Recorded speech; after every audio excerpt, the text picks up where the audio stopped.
اللہ الرحمن الرحیم الحمد للہ رب العالمین والصلاة والسلام علی سید الانبیاء والمرسلین وعلی آلہ واصحابہ اجمعین۔ فصل کا عنوان مصنف نے رکھا ہے فصل فی تعریف طریق الاستعارہ۔ فصل فی تعریف طریق الاستعارہ۔ اس فصل کو سمجھنے سے پہلے تمہیداً دو تین باتیں سمجھ لیں تاکہ اسے سمجھنا آسان ہو جائے۔ ایک بات تو یہ ہے کہ اس سے پچھلی فصل میں ہم نے حقیقت اور مجاز کی بحث پڑھی ہے، حقیقت اور مجاز کی تعریفیں بھی پڑھی ہیں، پھر انہوں نے حقیقت کی تین قسمیں بیان کی ہیں، متعذرہ، محجورہ اور مستعملہ، اور پھر ان تینوں کے متعلقہ قواعد ذکر کیے ہیں اور ان کی مثالیں دی ہیں۔ تو وہاں ایک بات ہم نے پڑھی تھی کہ حقیقی اور مجازی معنی کے درمیان مناسبت کا ہونا ضروری ہے۔ وہ جو مناسبت ہوتی ہے اسے اصطلاح میں علاقہ کہا جاتا ہے، علاقہ عین کے زبر کے ساتھ۔ حقیقی معنی اور مجازی معنی کے درمیان جو مناسبت ہوتی ہے اس مناسبت کو علاقہ کہا جاتا ہے، جس کی بنیاد پر حقیقت کا لفظ بول کر، ایک لفظ بول کر اس کا مجازی معنی مراد لیتے ہیں۔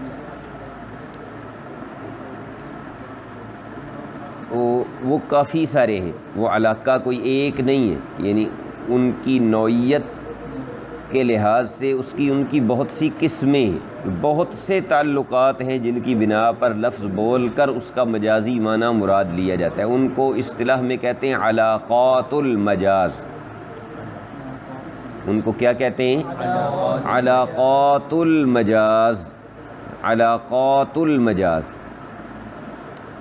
تو یہ جو فصل کا نام انہوں نے رکھا ہے فی تعریف طریق الاستعارہ، استعارہ کا معنی بھی ہوتا ہے کہ لفظ کا معنی مجازی میں استعمال کرنا کسی اتصال اور مناسبت کی بنا پر۔ اتصال یعنی ان کا تعلق ہے آپس میں، مناسبت ہے تو لفظ بول کر اس کا مجازی معنی مراد لینا، اس کو یہ استعارہ کہہ رہے ہیں۔ تو استعارے کے راستے کی معرفت، استعارے کا راستہ وہ تعلق ہوتا ہے، وہ اتصال ہوتا ہے جو ہمیں استعارے تک لے کر جاتا ہے۔ تو گویا اس فصل کا جو عنوان ہے اس کی وضاحت یہ بنی کہ یہ علاقات المجاز کو بیان کرنا چاہتے ہیں۔ وہ جو مجاز کے علاقے ہیں جس تعلق کی بنا پر لفظ بول کر اس کا مجازی معنی مراد لیا جائے گا، تو وہ یہاں پر بیان کیے جائیں گے، وہ علاقات اور وہ مناسبات۔ اب ایک ہے استعارہ اور ایک ہے مجاز۔ اصولیین کے نزدیک یہ دونوں مرادف ہیں، مترادف ہیں، ان میں کوئی فرق نہیں ہے۔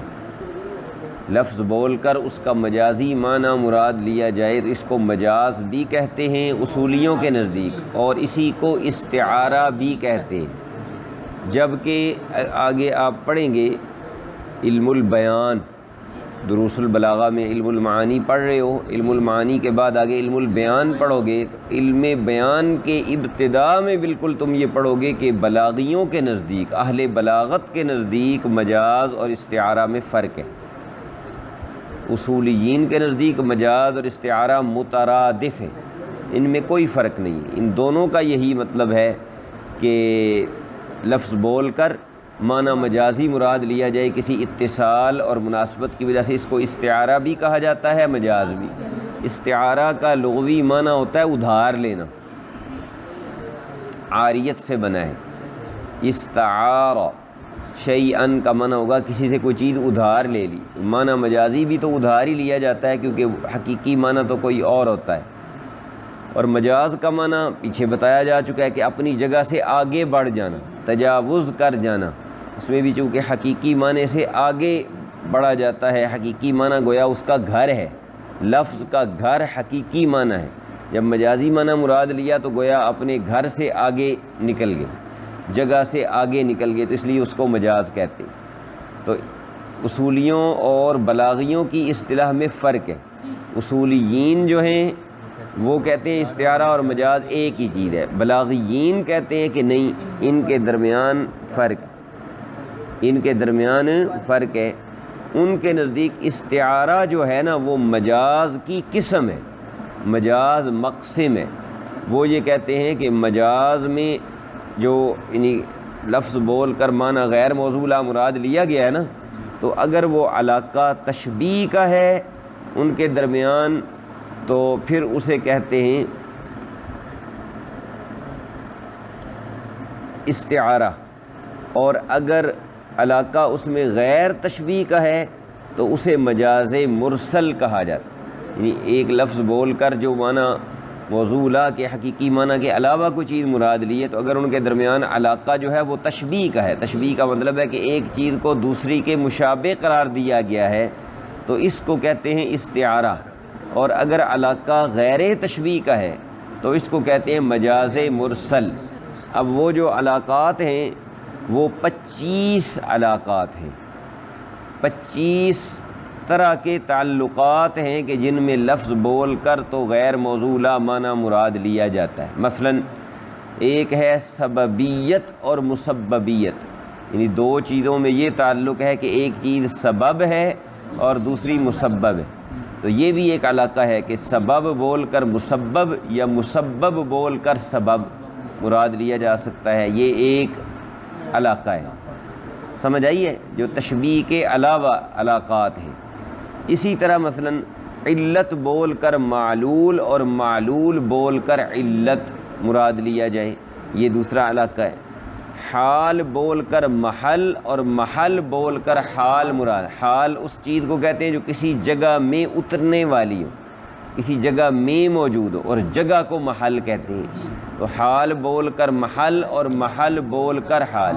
مثلا قرآن مجید میں لفظ قریہ استعمال ہوا ہے لیکن مراد اہل قریہ ہیں، تو قریہ محل ہے، اہل قریہ حال ہے، اس بستی میں اترنے والے رہنے والے ہیں، تو یہ ہوتا ہے حال بول کر محل، محل بول کر حال، علت بول کر معلول، معلول بول کر علت، سبب بول کر مسبب، مسبب بول کر سبب۔ سمجھ آئی نا؟ اسی طرح کے اور بھی علاقات ہیں غیر تشبیہ والے، تو ان کو کہا جاتا ہے مجاز مرسل۔ یہ ہے بلاغیوں کی اصطلاح، لیکن اصولیوں کے نزدیک اس میں کوئی فرق نہیں ہے۔ ان کے نزدیک یہ استعارہ ہو یا مجاز ہو یہ آپس میں مرادف۔ سمجھ آ گیا جی؟ اب اصولیوں کی اصطلاح میں ظاہر ہے ہم نے تو بات کرنی ہے نا، تو استعمال لفظ کا معنی مجازی کے لیے کسی اتصال اور مناسبت کی بنا پر جو حقیقت اور مجاز کے درمیان اتصال اور مناسبت پائی گئی ہے، اس کو یہ استعارہ کہہ رہے ہیں۔ یہ جو مناسبت ہے کبھی تو ہوتی ہے معنی کے اعتبار سے، حقیقت اور مجاز کے درمیان مناسبت کبھی معنی کے اعتبار سے ہوتی ہے۔ جیسے شجاع ہے نا، شجاع تو بہادر آدمی ہے، اس کو اسد کہہ دیتے ہیں، اسد کہہ دیا جاتا ہے، شیر کہہ دیا جاتا ہے، اس لیے کہ جو معنی خاص ہے نا اسد کا وہ شجاعت، یعنی شیر کے اندر جو ایک انفرادی خوبی پائی جاتی ہے وہ کیا ہے؟ شجاعت۔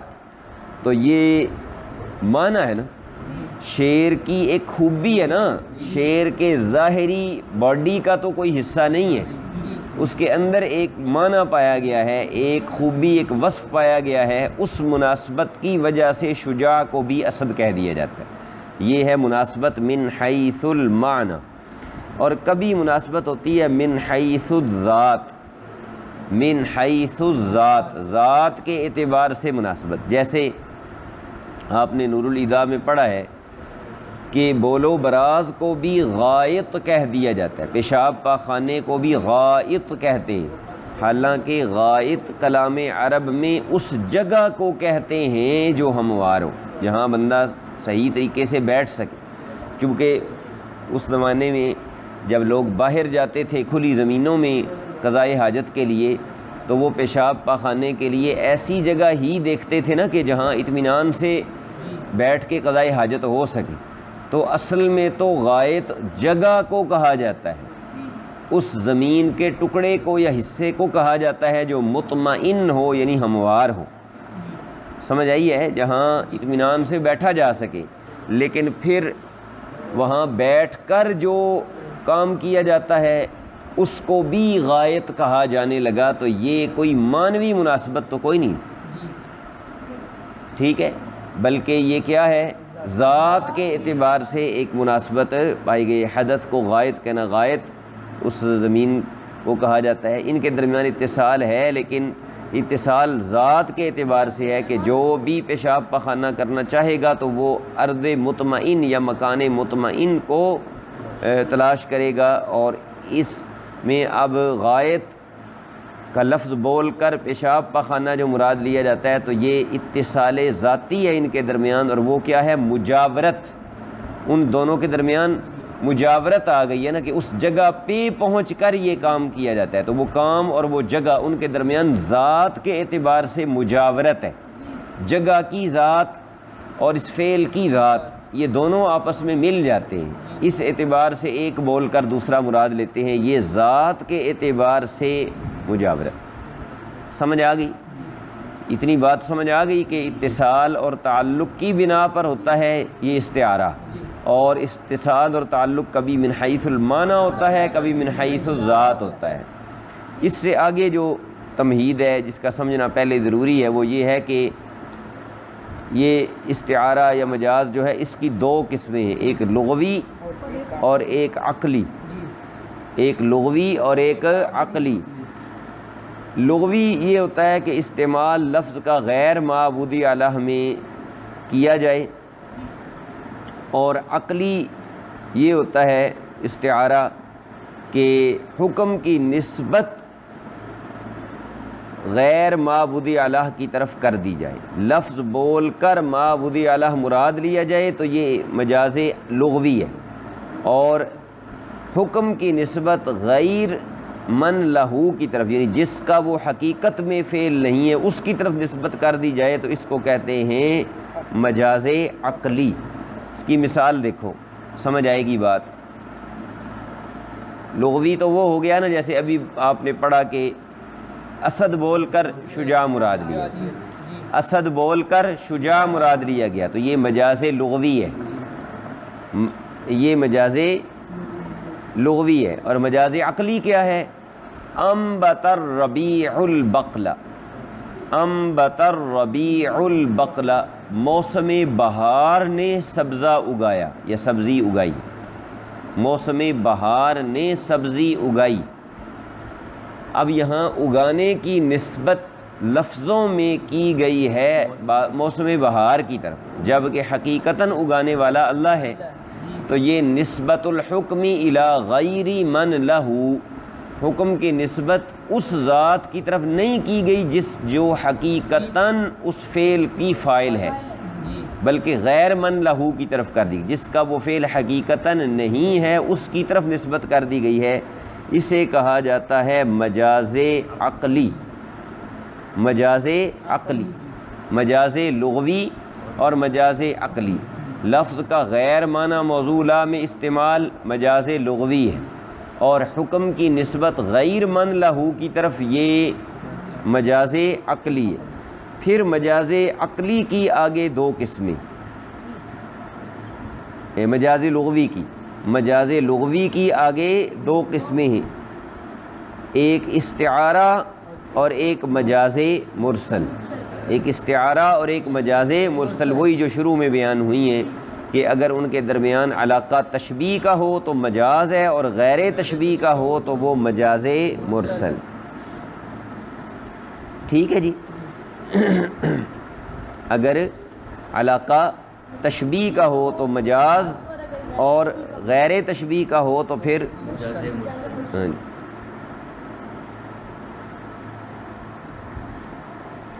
یہ کچھ تمہیدی باتیں تھیں۔ آخری تمہید یہ ہے اس کی کہ ایک ہوتا ہے سبب اور ایک ہوتی ہے علت، ان کے درمیان فرق سمجھنا خاص طور پر اس فصل کو سمجھنے کے لیے بہت ضروری ہے، کیونکہ اس میں ساری بحث ہی اسی کی ہے۔ سبب کی تعریف یہ ہوتی ہے کہ ما یکون طریقاً الی الحکم، جو کسی حکم کا صرف رستہ ہوتا ہے، نہ حکم کا وجود اس کی طرف منسوب ہوتا ہے اور نہ حکم کا وجوب اس کی طرف منسوب ہوتا ہے۔ ما یکون طریقاً الی الحکم، یہ المرشد میں نے اس کی دونوں کی تعریفیں لکھی ہیں، وہاں سے یہ یاد کر لیں آپ۔ ایک سبب ہے اور ایک علت۔ سبب وہ ہوتا ہے ما یکون طریقاً الی الحکم من غیر ان یضاف الیہ وجود ولا وجوب۔ ایک حکم ہے نا، ایک طرف حکم ہے، ایک طرف سبب ہے۔ سبب صرف اس تک لے جانے والا رستہ ہے، پہنچانے والا رستہ ہے، وہ حکم اس کی وجہ سے بھی نہیں ہے، وجود کے منسوب نہ ہونے کا مطلب، اس کی وجہ سے بھی نہیں ہے اور اس کا لازمی تقاضا بھی نہیں ہے۔ اس کی وجہ سے بھی نہیں ہے اور اس کا لازمی نتیجہ یا تقاضا بھی نہیں ہے۔ لیکن علت جو ہوتی ہے، علت کی طرف حکم کا وجوب منسوب ہوتا ہے۔ علت وہ ہوتی ہے کہ جب پائی جائے تو معلول میں ہر صورت پایا جانا ہوتا ہے، اور علت معلول کے یعنی حکم کے پائے جانے کا لازمی تقاضا کرتی ہے، اور حکم معلول جو ہوتا ہے وہ علت کا لازمی نتیجہ ہوتا ہے۔ بات سمجھ آ رہی ہے؟ مثلا آپ دیکھ لیں کہ آگ ہے نا، آگ، تو جب بھی آگ جلائی جائے گی حرارت پیدا ہوگی۔ آگ جو ہے جلائی جائے گی، حرارت پیدا ہوگی یا نہیں ہوگی؟ تو حرارت جو ہے یہ آگ کا لازمی نتیجہ ہوئی یا نہیں ہوئی؟ تو آگ ہے علت اور حرارت ہے معلول۔ سمجھ آئیے؟ آگ جو ہے یہ علت ہے اور حرارت کیا ہے؟ معلول ہے۔ تو علت جو ہوتی ہے وہ معلول کا وجود اس کی طرف منسوب ہوتا ہے۔ سمجھ آئیے کہ وہ جب پایا جائے، علت پائی جائے تو معلول نے لازماً پایا جانا ہوتا ہے، لیکن سبب پایا جائے تو کوئی ضروری نہیں کہ مسبب بھی پایا جائے۔ اس کی مثال بھی سمجھ لو، بادل بارش کا سبب ہے۔ اللہ تعالیٰ نے یہ جہان اسباب اور مسببات کا بنایا ہے نا، تو بارش جب بھی ہوتی ہے بادلوں سے ہی ہوتی ہے، لیکن کیا جب بھی بادل آئیں تو بارش ہو جاتی ہے؟ نہیں ہوتی۔ تو بارش کا سبب ہیں بادل اور بارش مسبب ہے، تو سبب کے پائے جانے سے کوئی ضروری نہیں کہ بارش پائی جائے، لیکن جب بھی پائی جائے گی بارشوں سے ہی پائی جائے گی، تو پھر بادلوں سے پائی جائے گی، تو بادل بارش تک پہنچا تو سکتے ہیں نا، یعنی اس کا رستہ تو ہیں، لیکن وجوب کا ذریعہ نہیں ہے۔ وجوب بارش کا اس کی طرف منسوب نہیں، وجوب منسوب ہوتا تو پھر جب بھی بادل ہوتے بارش ضرور پائی جاتی۔ سمجھ آ گیا جی؟ یہ ہے سبب اور علت کے درمیان فرق۔ اب اس کا ساتھ لگے ہاتھوں یہ بھی سمجھتے جائیں تاکہ ہمارا اگلا کام فصل والا آسان ہو جائے، کہ اب آپ نے سبب اور مسبب کو بھی سمجھا، علت اور معلول کو بھی سمجھا۔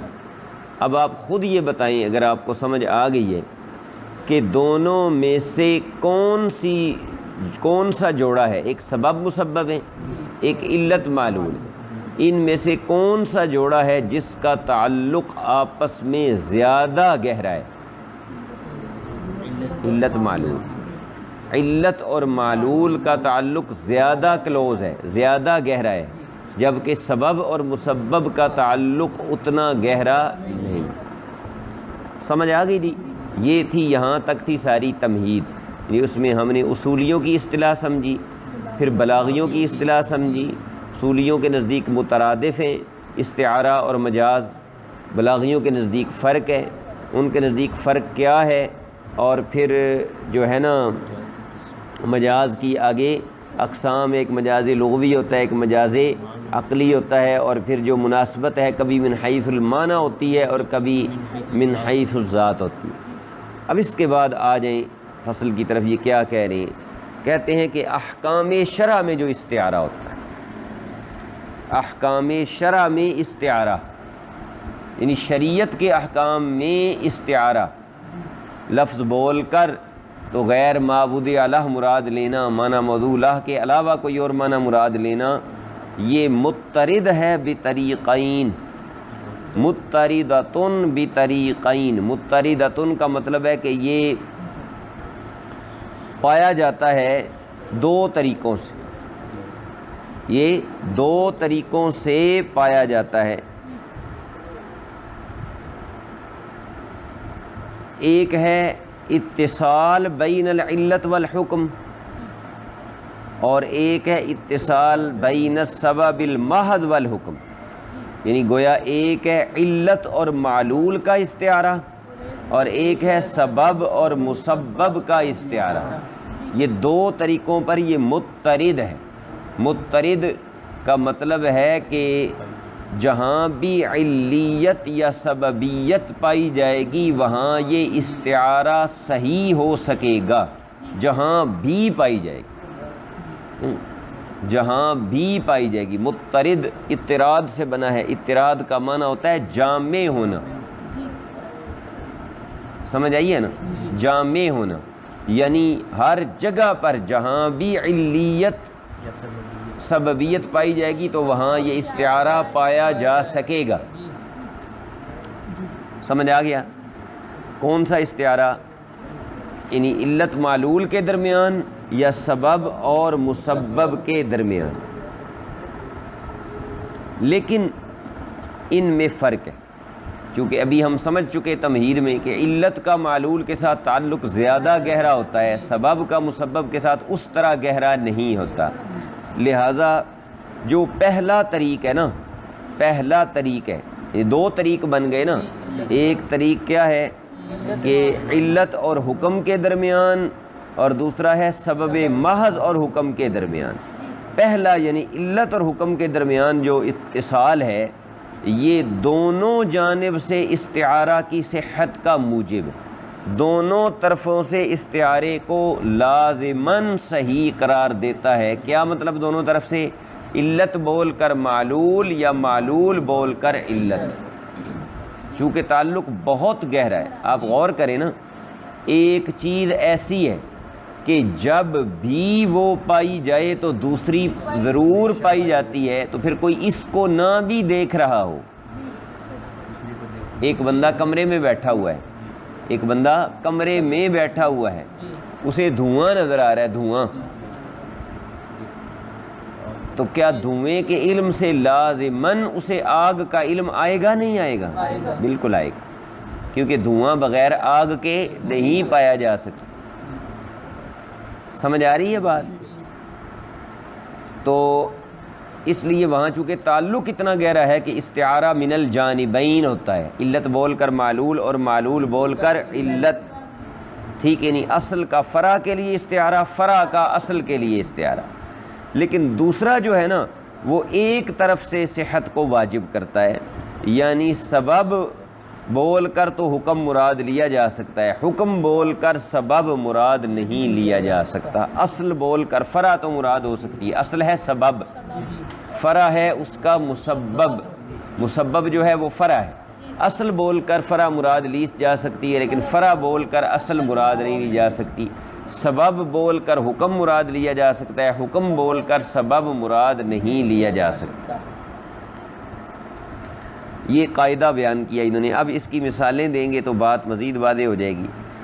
ایک بندے نے یہ کہا ام ملکت عبدا فہو حر، اگر میں اس غلام کا مالک بنا تو وہ آزاد ہے، اگر میں اس کا مالک بنا تو وہ آزاد ہے۔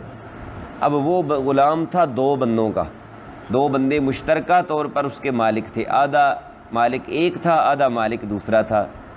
اس بندے نے یہ کیا کہ پہلے جو آدھا مالک تھا اس سے اس کا آدھا حصہ خریدا، خریدنے کے بعد اسے بیچ دیا، کسی اور کو بیچ دیا، آدھا حصہ خرید کر آگے کسی اور کو بیچ دیا، پھر وہ پھر دوسرا آدھا جا کر دوسرے بندے سے خرید لیا، تو اس صورت میں وہ غلام آزاد نہیں ہوگا۔ غلام آزاد کیوں نہیں ہوگا؟ اذ لم یجتمع فی ملکہ کل العبد، اس لیے کہ اس کی ملک میں پورا غلام جمع نہیں ہوا. پہلے یہ آدھے کا مالک بنا، وہ آدھی ملکیت آئی، لیکن اس نے اسے بیچ دیا، پھر دوسرے آدھے کا، تو پورے کا مالک بنا تو ہے لیکن بیک وقت نہیں. اس لیے وہ غلام یعنی ملک پورا نہیں پایا گیا، لہٰذا کیا ہوگا، وہ غلام آزاد. ابھی مثال پوری نہیں ہوئی، آگے بات چل رہی ہے. لیکن اگر کوئی بندہ کہتا ہے ان اشتریت عبدا فہو حر، اگر میں نے اسے خریدا تو یہ آزاد ہے، خریدا تو یہ آزاد ہے. اب اس نے پہلے آدھا خریدا، اسے بیچ دیا، اور پھر دوسرا آدھا خریدا، تو غلام آزاد ہو جائے گا، غلام آزاد ہو جائے گا، کیونکہ شراء اس کے ملک میں جمع ہوا ہے، شراء اس کے ملک میں جمع ہوا ہے، پورا خریدنا پایا گیا ہے، پورا مالک ہونا تو نہیں پایا گیا لیکن پورا خریدنا پایا گیا. اس لیے پہلی صورت میں وہ غلام آزاد نہیں ہوگا اور دوسری صورت میں غلام آزاد ہو جائے گا.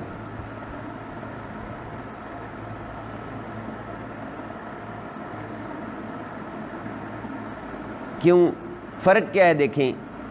جب پہلے آدھے کا مالک بنا اور اسے بیچ ڈالا، اور دوسرے آدھے کا مالک بعد میں بنا، تو جب دوسرے آدھے کا مالک بنا اس وقت یہ کہا جا سکتا ہے کہ یہ پورے کا مالک ہے، کہا جا سکتا ہے.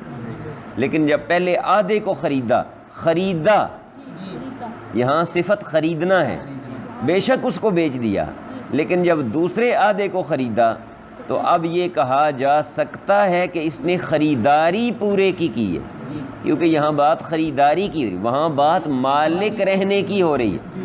جب دوسرے آدھے کا مالک بنا ہے، پہلا آدھا اس کی ملک سے نکل چکا ہے.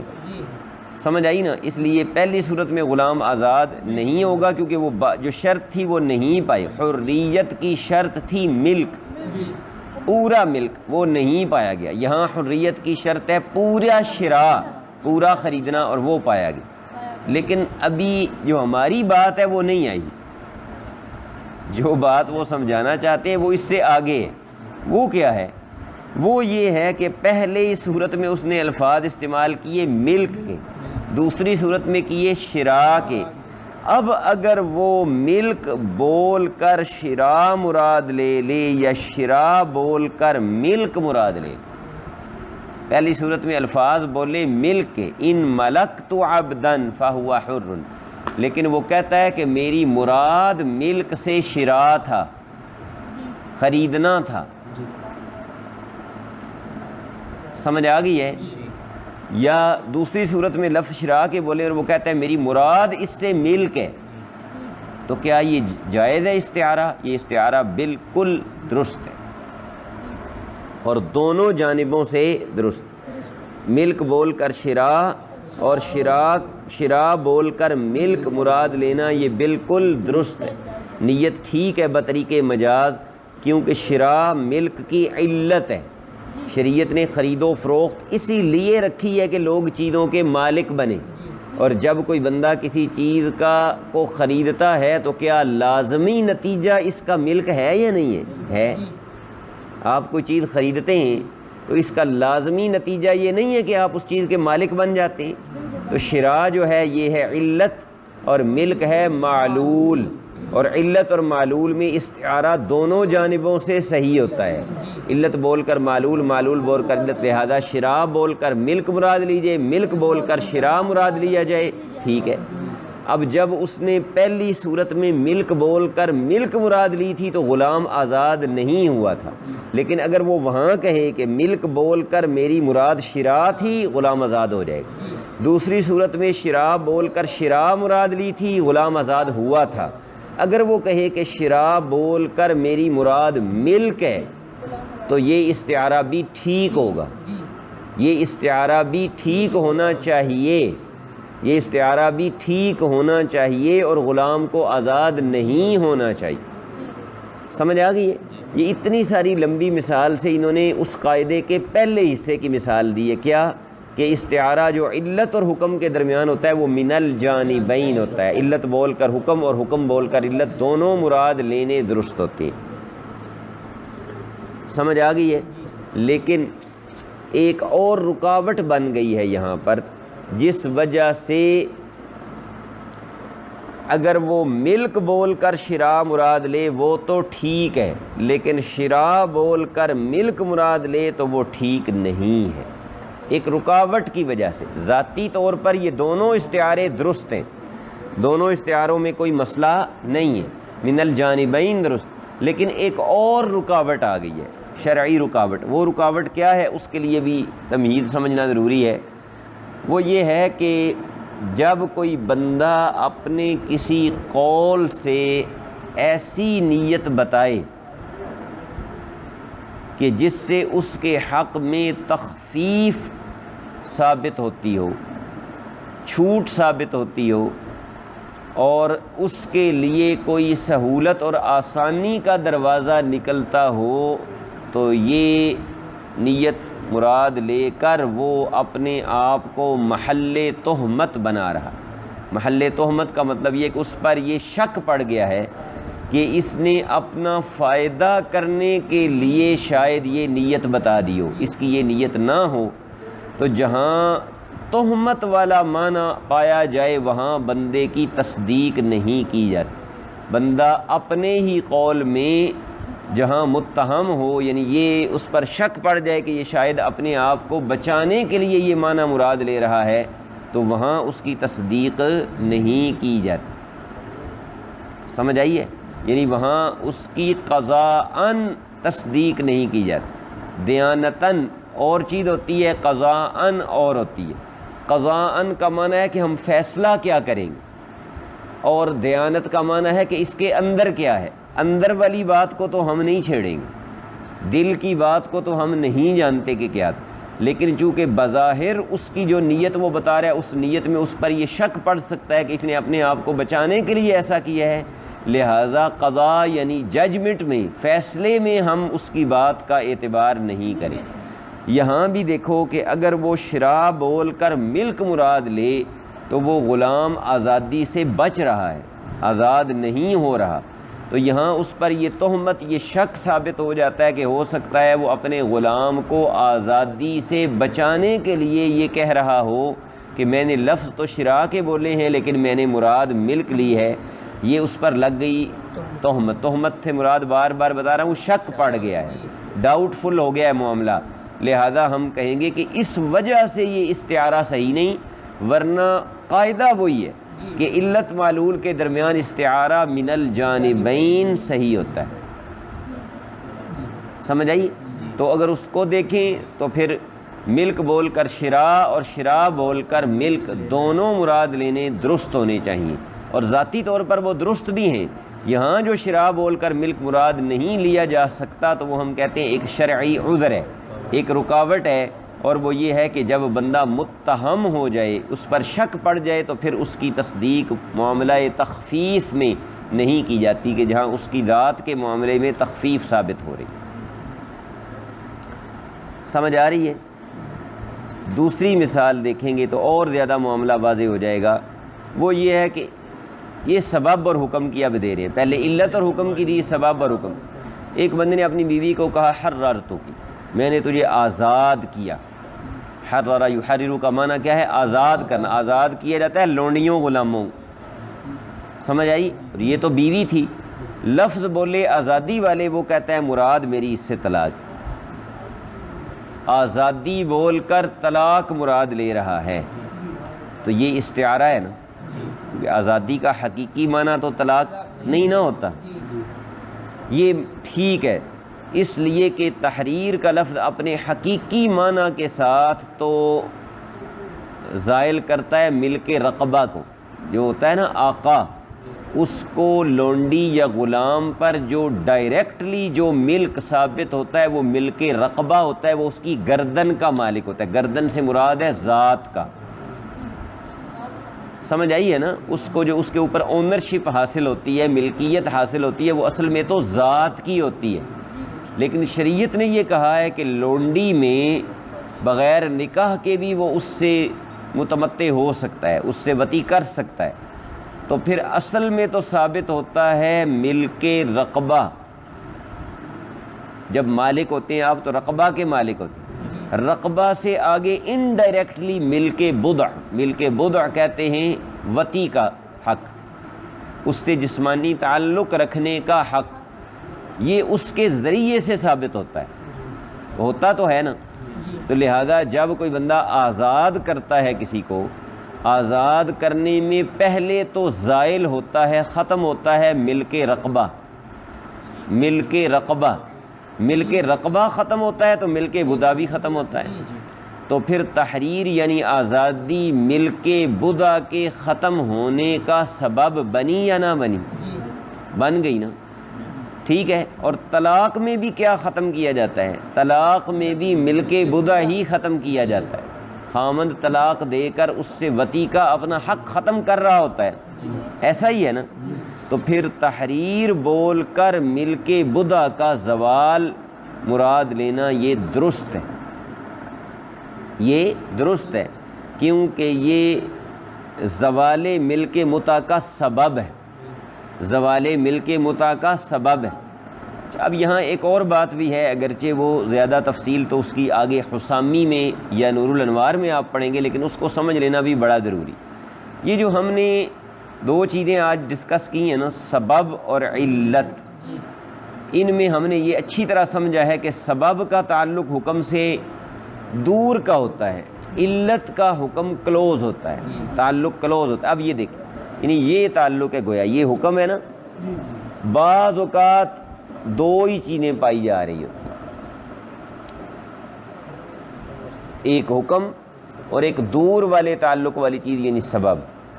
بعض اوقات درمیان والی چیز بھی پائی جا رہی ہوتی ہے، مثلا یوں مثال سمجھو، آپ نے بچے کو چھری پکڑائی، آپ کی نیت یہ نہیں تھی کہ بچہ کسی کو مارے، لیکن آپ نے پکڑائی، بچے نے مار دی، بندہ زخمی ہو گیا۔ تین چیزیں ہیں یا نہیں؟ اب زخمی ہونے کا ایک قریب کا تعلق ہے، ایک دور کا تعلق۔ قریب کا تعلق بچے کے چھری مارنے سے لیکن دور کا تعلق آپ کے پکڑانے سے ہے۔ تو قریب والی چیز کو علت قرار دیا جاتا ہے اور دور والی کو سبب قرار دیا جاتا ہے، یعنی جب دونوں ہوں تو ضروری نہیں کہ دونوں ہی ہوں، بعض اوقات ایک ہی ہوتی ہے قریب والی، بعض اوقات ایک ہی ہوتی ہے دور والی۔ اگر دونوں ہوں تو جو غیر مباشر ہوگی، غیر مباشر کا مطلب ہے جس کا ڈائریکٹ تعلق نہیں ہوگا، مباشر کا معنی ہوتا ہے بالکل ساتھ ملا ہوا، ٹھیک ہے نا۔ غیر مباشر کو کیا کہیں گے؟ سبب۔ غیر مباشر کو سبب بنائیں گے، مباشر کو علت بنائیں گے۔ اب دیکھو یہاں بھی کیا ہے، توجہ کرو نا، ایک ہے تحریر، تحریر ڈائریکٹلی تو سبب ہے ملک رقبہ کے زوال کا، اور ملک رقبہ جو ہے وہ پہنچا رہا ہے ملک متع کے زوال تک۔ پھر تین چیزیں بنی یا نہ بنی؟